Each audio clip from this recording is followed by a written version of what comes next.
This video is for creatives. Today I want to talk through ways that you can display your creative ideas, ways that you can curate your art. Depending on what your hobbies are, your creativity, what you do, there are so many different ways to kind of put that on display or share that or curate that for people to be able to see. And so that's what we're going to talk about today. I'm going to share kind of from my experience in regards to video and how I've experienced different ways to kind of share and curate, and two different, there's kind of different mindsets that go into it, different philosophies, if you will. So we're going to get into all of that. For me, I grew up in the video space, so kind of in the cinematography adjacent world. I went to film school, was around a lot of like film nerds, camera nerds, all of that. And this idea of a video montage or a video reel, reel as in like reel to reel, that's where the word comes from, not whatever Instagram calls short form video. This is before that. So this idea of like a highlight reel of, your past work. Often I would see a lot of people, and this is what I eventually adopted or quickly adopted after film school, was this idea of like a year-end recap. And you see a lot of people like the YouTuber Cold, is that his name? If that's not his, I'll like show it, but it's like this highlight reel of your year. It's kind of what was popular, especially more like 10 years ago on YouTube. Editing montages and things like that were really popular. So I came up in that, and at the time I was kind of focusing on editing. So I did a couple editing reels, and then eventually did a cinematography reel. So it'll be interesting to see. I'll show it on the screen kind of as I'm talking through this idea. But a cinematography reel is just taking like the best shots or the best moments from everything that you worked on over the last year, everything that you shot over the last year. And yeah, it was kind of a cool way of displaying your work. Again, this is before short form, like social media really is what it is today.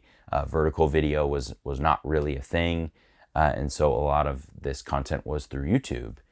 And yeah, it was just a cool way to be able to say, hey, here's what I've done, here's what I'm doing. I know a lot of people, they would create that one montage and that would get them clients for the next year. Like they were able to sustain themselves off of past work and referrals, but they'd make that montage and make new connections, and it would sustain them for the following year. So it's kind of this interesting model of how to show your work.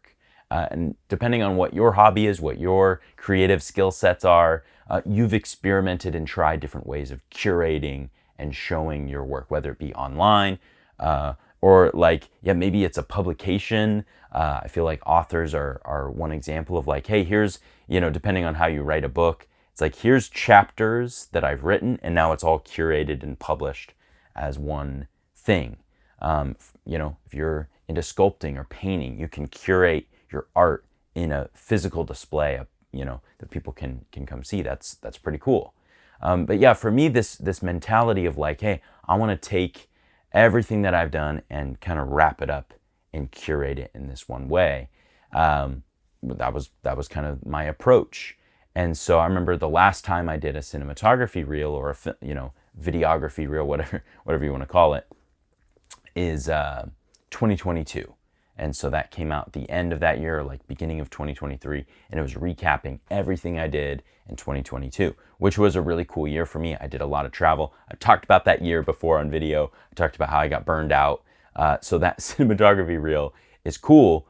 It's unsustainable. Like I haven't done anything like that because the following year I got married, my priorities totally switched, and I have not returned back to that level of video and filmmaking since then. I have not entertained the idea of doing so much work until this year, until 2025, where I have dedicated a couple hours of my week to jumping in front of my phone camera here and talking to you guys and posting these videos weekly on YouTube and sharing clips on social media, etc.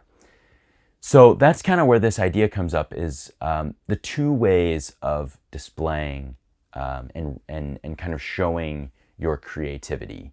This quick flashy highlight reel, this montage of everything, or the slower, maybe more longevity focused way, which is through these weekly YouTube videos.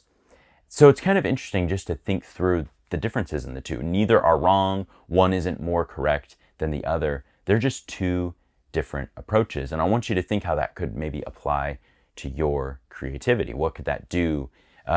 Is the approach that you have right now to curating and showcasing your creativity okay? Is it working for you?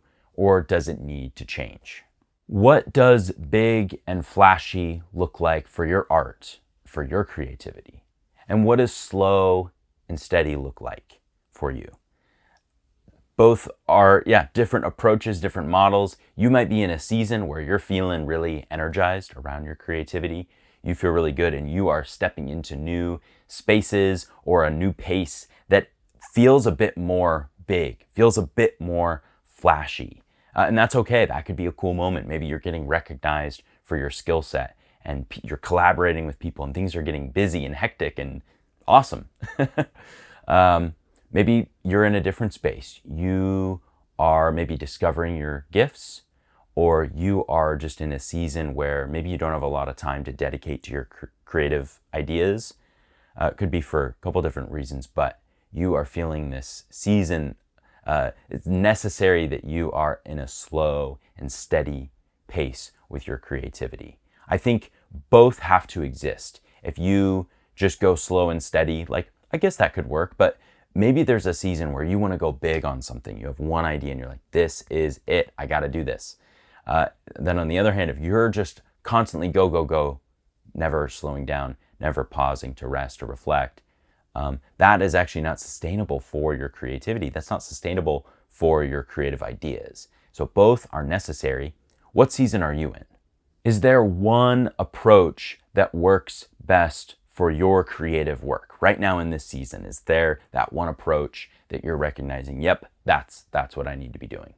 What about your personality? For your personality, where are you at? What is better? What is going to be better for you to grow in your craft? But also to grow personally as a creative, you as the creative. Which approach is better?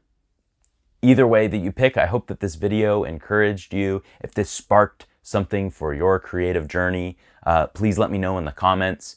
This is just kind of what I've been learning lately, something that I have been thinking about, and I wanted to share it with you quickly. So thank you again for watching. Please subscribe and stay creative.